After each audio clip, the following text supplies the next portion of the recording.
வணக்கம். இப்போ நான் குடல் கறி வறுக்க போகிறேன். அதை நல்லா கழுவிக்கோங்க, சுத்தமாக கழுவிக்கோங்க. கழுவிட்டு குக்கரில் போடுங்க. குக்கரில் போட்டு உப்பும் மஞ்சத்தூளும் போடுங்க. உப்பு கம்மியாக போடுங்க. கம்மியாக போட்டு குக்கரை மூடி வைங்க. மூடி விட்டு விசில் நிறைய விடுங்க. நிறைய விசில் விடணும். அப்போ தான் வேகும்.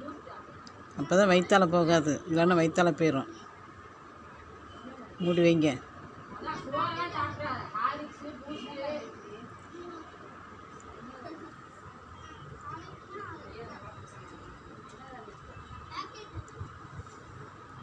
இந்த வெங்காயம், வத்தல், கருவேப்பிலை வெட்டி வச்சுருக்கோன்னா அதை தாளிங்க.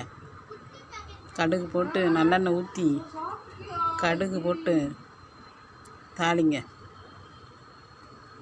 இது குடல் புண்ணு, வயிற்று புண்ணு, வயிற்று வலி, அல்சரு எல்லாத்துக்கும் நல்லது. ஆனால் நல்லா வேக வைக்கணும். நல்லா கழுவிட்டு நல்லா வேக வைக்கணும்.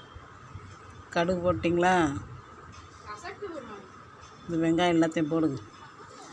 ஒரே ஒரு வத்தல் போடுங்க போதும். வறுத்துட்டு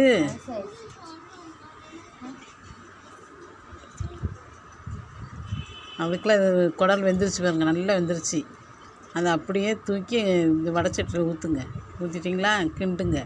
உப்பு அந்த அளவே போதும், திருப்பி போட வேண்டாம். நான் அதை மறந்து போய் போட்டுட்டேன். ஆனால் நீங்கள் போடாதீங்க. இப்படி தான் குடல் கறி செஞ்சு சாப்பிட்ணும். செஞ்சு சாப்பிடுங்க. நல்லா டேஸ்ட்டாக ருசியாக இருக்கும்.